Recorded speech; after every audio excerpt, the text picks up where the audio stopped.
Hello everyone, नमस्कार। हमारी आज की कहानी, जीवन में जो कुछ भी घटित होता है वह किसी न किसी कारण से होता है। आखिर यह बात कहाँ तक सही है, चलिए इसे एक कहानी के माध्यम से समझते हैं। और हाँ, आप लोग कहानी में हमारे साथ अंत तक बने रहें, क्योंकि यह कहानी आपकी सोच बदलने वाली है।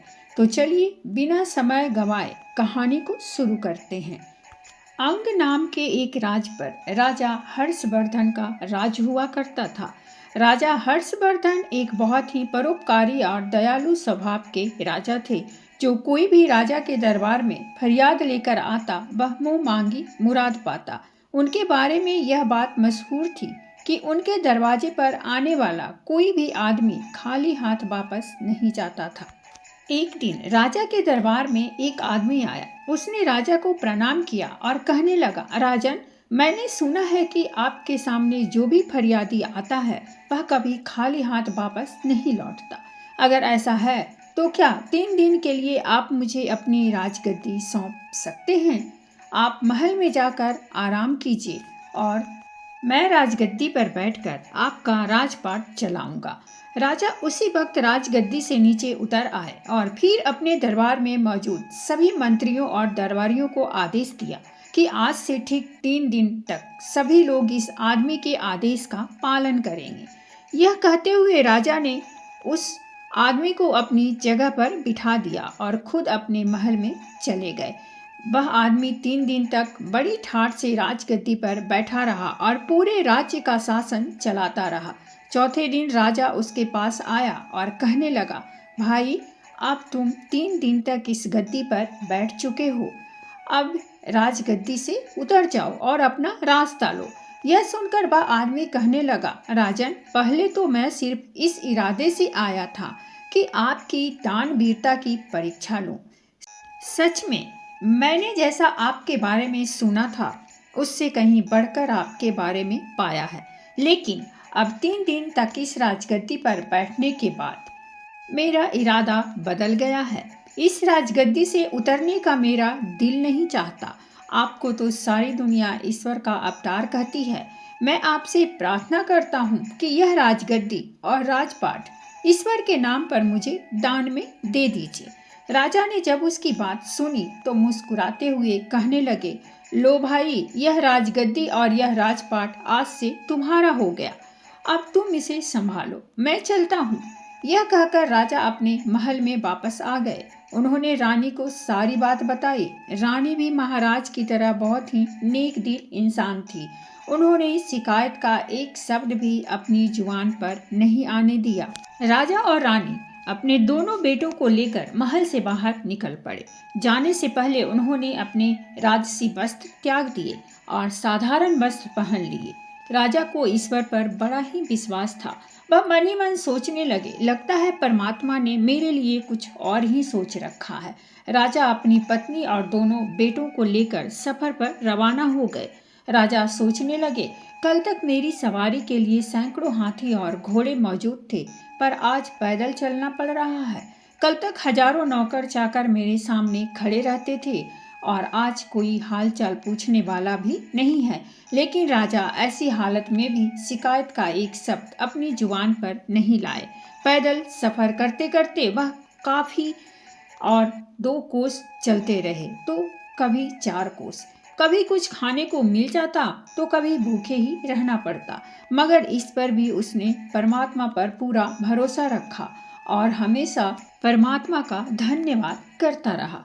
कुछ दिनों तक किसी तरह पैदल सफर करने के बाद वे एक नगर में पहुंचे और एक सराय में जाकर ठहर गए। उस नगर के बाहर एक सौदागर का काफिला आकर रुका था। सौदागर अपने घोड़े पर सवार होकर नगर की सैर करता हुआ उस सराय की तरफ आ निकला जिसमें राजा और उसका परिवार ठहरा हुआ था। सौदागर की नजर जब रानी पर पड़ी तो उसे देखते ही उसने समझ लिया कि यह औरत किसी ऊंचे खानदान की है। वह मन ही मन रानी पर मोहित हो चुका था और उसने विचार किया कि क्यों न इस औरत से मैं विवाह कर लूं। मन में कुछ सोचकर वह राजा के पास गया। सौदागर राजा से कहने लगा, हुजूर, मैं एक व्यापारी हूँ। मेरा काफिला नगर के बाहर ठहरा हुआ है। मेरी पत्नी को बच्चा होने वाला है और इस समय कोई ऐसा नहीं है जो उसकी देखभाल कर सके। मुझे आप एक बहुत ही नेक दिल और दयालु इंसान मालूम पड़ते हैं। क्या आप अपनी पत्नी को एक दिन के लिए मेरे साथ भेज सकते हैं? शायद उनकी वजह से मेरी पत्नी की तकलीफ कुछ कम हो सके, वरना मुझे तो लगता है कि वह जिंदा नहीं रह पाएगी। राजा और रानी सौदागर की बातें सुनकर कुछ घबरा गए। आखिर नेक दिल राजा ने रानी से कहा, अगर इस गरीबी की हालत में भी हम किसी के काम आ सके तो यह हमारे लिए खुशकिस्मती की बात है। तुम देर न करो और ईश्वर जाने इसकी पत्नी किस हालत में होगी। रानी ने अपनी जुबान से इनकार का एक शब्द तक नहीं कहा और उसी वक्त सौदागर के साथ जाने के लिए तैयार हो गई। सराय से बाहर आकर सौदागर कहने लगा, मेरा काफिला शहर से काफी दूर है और मुझे यहाँ पर आए हुए काफी देर हो चुकी है। आप ऐसा कीजिए, मेरे साथ मेरे घोड़े पर बैठ जाइए ताकि हम जितनी जल्दी हो सके काफिले तक पहुँच जाएं। रानी बेचारी उस सौदागर की चालबाजी को नहीं समझ सकी और उसके साथ घोड़े पर सवार हो गई। सौदागर घोड़े पर सवार रानी को लेकर अपने काफिले पर पहुंचा। उसने अपने काफिलों को कुछ करने का आदेश दिया। अपना घोड़ा उसने एक तरफ भगाया और रानी को ले चला। यह सब देखकर रानी को सौदागर की चालबाजी का पता चला। रानी ने बहुत शोर मचाया, बहुत चीखी चिल्लाई, मगर सौदागर को उस पर बिल्कुल भी दया नहीं आई। वह उसे घोड़े पर बिठाकर कहीं का कहीं ले गया। दूसरी तरफ सराय में इंतजार करता हुआ राजा सोचने लगा कि उसकी पत्नी अब तक क्यों नहीं आई। उसने सोचा, क्यों न खुद चलकर देखा जाए कि आखिर माजरा क्या है। वह अपने दोनों लड़कों को साथ लेकर सराय से निकला और शहर से बाहर आ पहुंचा। उसने सौदागर के काफिले को ढूंढने की बहुत कोशिश की, लेकिन काफिले का पता ही नहीं चला। तभी उसे उत्तर दिशा में धूल उड़ती हुई दिखाई दी। राजा ने अनुमान लगाया कि जरूर वह आदमी उसकी रानी को लेकर उसी तरफ गया है। राजा भी अपने दोनों लड़कों को लेकर उस दिशा की तरफ चल दिए जिस तरफ काफिला गया था। थोड़ी दूर चलने के बाद रास्ता भटक गए राजा और कहीं दूसरी जगह जा निकला, जहां उसके सामने एक नदी बह रही थी। राजा ने इधर उधर देखा कि शायद नदी पार करने के लिए कोई नाव मौजूद हो, लेकिन वहां पर कोई नाव नहीं थी। उसने कुछ देर तक सोचा और फिर बड़े लड़के को नदी के किनारे पर बिठाया, छोटे लड़के को अपने कंधे पर बिठाया और नदी में उतर गया। राजा का इरादा था कि पहले छोटे बेटे को नदी पार पहुंचा देगा और फिर वापस आकर बड़े बेटे को ले जाएगा, लेकिन इंसान सोचता कुछ और है और होता कुछ और है। वह छोटे लड़के को कंधे पर उठाकर बड़ी मुश्किल से नदी के बीचों बीच पहुंचा। तभी उसे बड़े लड़के की चीख सुनाई दी। उसने मुड़कर देखा तो एक जंगली भालू उसके बेटे पर हमला करने वाला था। राजा अपने बेटे की चीख सुनकर घबरा गया। घबराहट की वजह से राजा के कंधे पर बैठा छोटा बेटा नदी में जा गिरा और बह गया। अब तो राजा खुद भी बहुत परेशान हो गया। वह जैसे तैसे नदी के एक किनारे तक पहुंचा। राजा यह समझ रहा था कि उसके बड़े बेटे को जंगली भालू ले गया और छोटा बेटा नदी में डूब गया। पहले तो राजपाट हाथ से गया, फिर रानी भी मुझसे छीन गई, अब दोनों लड़के भी मुझसे बिछड़ गए। यह सोचकर राजा मन ही मन बहुत दुखी हुआ था। इसी हालत में वह चलते चलते दोपहर के समय एक नगर के पास जा पहुंचा। उसने देखा कि शहर के बीचों बीच एक खुले मैदान में लोगों की भीड़ जमा थी। भीड़ को देखकर राजा हैरान हो गए और सच्चाई मालूम करने के लिए उस तरफ बढ़ने लगे। उस नगर का यह रिवाज था कि वहां के राजा की जब मौत हो जाती थी तो सभी दरबारी और मंत्री शहर के लोगों के साथ एक मैदान में इकट्ठा हो जाते थे। फिर एक बाज को उड़ाया जाता था। यह बाज जिसके भी सिर पर बैठ जाता उसी को राजा मान लिया जाता था और राजगद्दी भी सौंप दी जाती थी।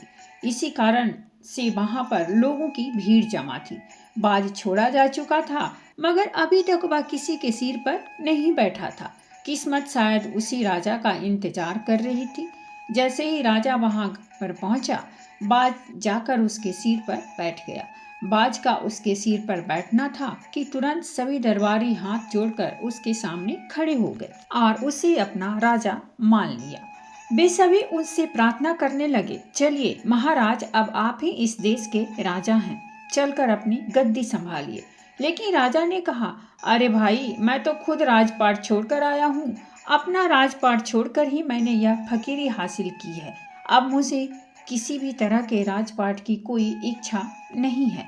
राजा का ऐसा कहना था कि दरबारी समझ गए कि हमें इससे अधिक अच्छा राजा नहीं मिल सकता। वे सभी जिद करने लगे, आप ही हमारे राजा हैं। राजा के बार बार मना करने पर भी लोगों ने उसे अपना राजा बनाकर ही दम लिया। उसे राजा के कपड़े पहनाए गए, सर पर मुकुट रखा गया और महल में ले जाकर उसे राजगद्दी पर बैठाया गया। इसके बाद कई दिनों तक उस नगर में नए राजा के चुने जाने की खुशी में उत्सव मनाया गया। राजा ने भी मन ही मन इस राज्य को ईश्वर का पुरस्कार समझा और उस राज का राजपाट चलाने लगा। मगर अंदर ही अंदर राजा दुखी रहता था। जब भी उसे अपनी पत्नी और बेटों की याद आती तो आंखें नम हो जाती। अब जरा उन बेटों का भी हाल सुनिए, जिस लड़के को जंगली भालू उठाकर ले गया था। रास्ते में ही एक शिकारी की नज़र उस पर पड़ी। उसने अपना तीर कमान चढ़ाया और निशाना सीधा भालू पर लगाया। भालू वहीं पर ढेर हो गया और लड़के की जान बच गई। जो लड़का नदी में डूब गया था उसे एक मछुआरे ने बचा लिया था। इन दोनों ही आदमियों की औलाद नहीं थी और उन्होंने इन दोनों लड़कों को अपनी औलाद समझकर इनका पालन पोषण किया। यह दोनों ही आदमी उसी नगर के रहने वाले थे जहां उन दोनों लड़कों का पिता राजा बन चुका था। दोनों ही लड़के अपने अपने घर में बड़े हुए और वहां के राजा की सेना में भर्ती हो गए। भाग्य का खेल ऐसा हुआ कि उन दोनों को राजा का अंगरक्षक बना दिया गया। समय बीतने की वजह से दोनों लड़कों की शक्ल सूरत अब बिल्कुल बदल चुकी थी।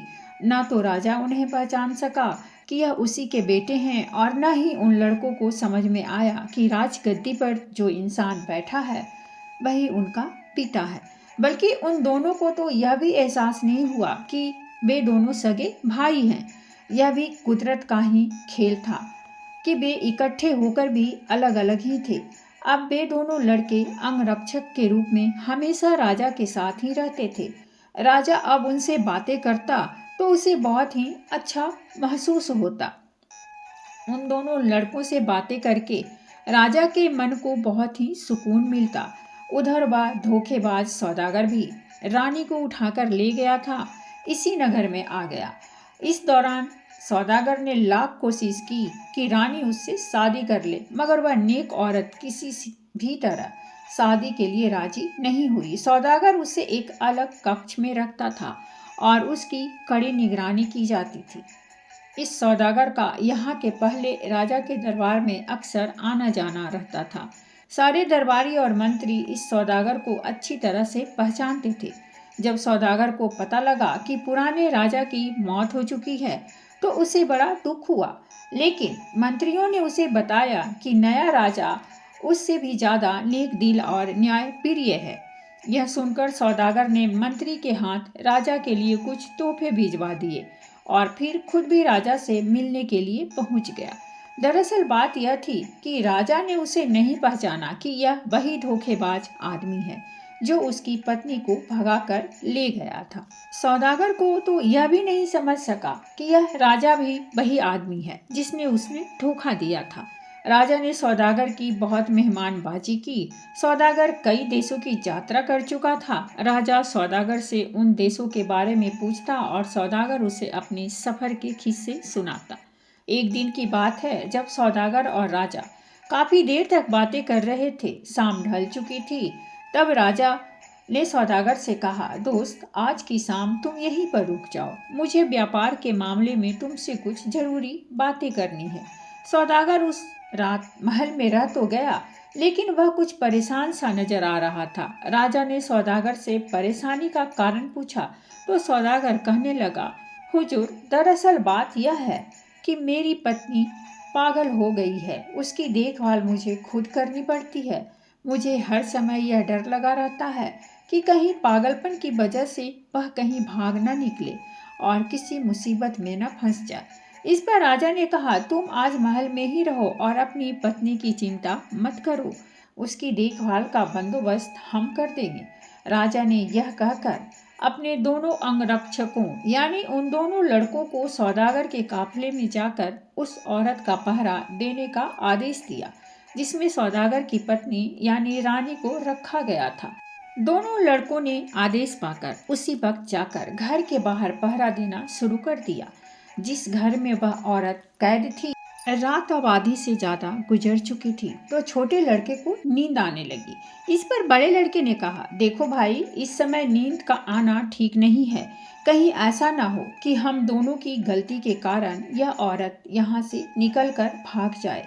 इस पर छोटे लड़के ने कहा, तो फिर भाई ऐसा करो कि तुम मुझे कोई ऐसी कहानी सुनाओ कि जिससे सुनकर मेरी नींद उड़ जाए। यह सुनकर बड़े भाई ने जवाब दिया, मैं तुम्हें अपनी ही कहानी सुना देता हूँ। अगर गौर से सुनोगे तो नींद तो क्या, तुम्हारी भूख प्यास तक उड़ जाएगी। यह कहने के बाद उसने कहानी सुनाना शुरू किया। अरे भाई, मैं एक राजा का बेटा हूँ। मेरे पिता की न्यायप्रियता और दयालुता की दूर दूर तक चर्चा थी। लोग उन्हें ईश्वर का अवतार मानते थे। उन्होंने अपना राजपाट ईश्वर के नाम पर एक आदमी को दान में दे दिया और फिर मेरी माँ और मेरे भाई को साथ लेकर सफर पर रवाना हो गए। रास्ते में एक सौदागर धोखा देकर मेरी माँ को भगाकर ले गया। हम दोनों भाई अपने पिता के साथ ही थे। आगे चलकर हमें एक नदी मिली जहाँ पर कोई नाव नहीं थी। मेरे पिता ने मुझे किनारे पर बिठाया और छोटे भाई को कंधे पर बिठाकर नदी के पार जाने लगे। अभी वह नदी के बीचों बीच ही पहुंचे थे कि मुझे एक जंगली भालू ने पकड़ लिया। मेरे चीखने चिल्लाने से मेरे पिता घबरा गए और छोटा भाई उनके कंधे से उचक कर नदी में जा गिरा। इसके बाद उनका क्या हुआ मुझे कुछ मालूम नहीं, लेकिन जब वह जंगली भालू मुझे पकड़कर ले जा रहा था तभी मुझे एक शिकारी ने उस भालू से छुड़वा लिया। फिर मेरी किस्मत मुझे इस तरह राजा तक ले आई।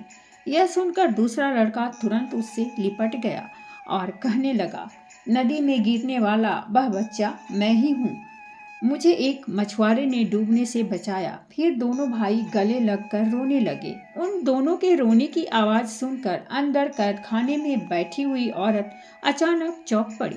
वह उन दोनों लड़कों को से इसका कारण पूछने लगी। दोनों लड़कों ने जब सारी कहानी उस औरत को बताई तो वह कहने लगी, मेरे बच्चों, तुम अपनी माँ नहीं पहचान सके। यह कहते हुए वह उन लड़कों से लिपट गई। तब उनकी माँ ने बताया, मैं अब तक इस सौदागर की कैद में थी। दोनों लड़के माँ माँ पुकारते हुए उससे लिपट गए। इसके बाद वे दोनों उसी समय राजा के पास गए और उससे सारी घटना कह सुनाई। राजा को अभी तक यह नहीं मालूम था कि सौदागर की कैद में जो औरत है वह उसकी पत्नी ही है, लेकिन अब उसे मालूम हुआ कि वह औरत उन दोनों लड़कों की माँ है। राजा ने यह फैसला किया कि वह इसी वक्त सारे मामले का दूध और पानी का पानी करेगा। उसने उसी समय उस औरत को लाने के लिए सिपाही भेजे। जब वह औरत राजा के सामने पेश हुई और जैसे ही राजा की नज़र उस पर पड़ी तो सारा माजरा राजा की समझ में आ गया।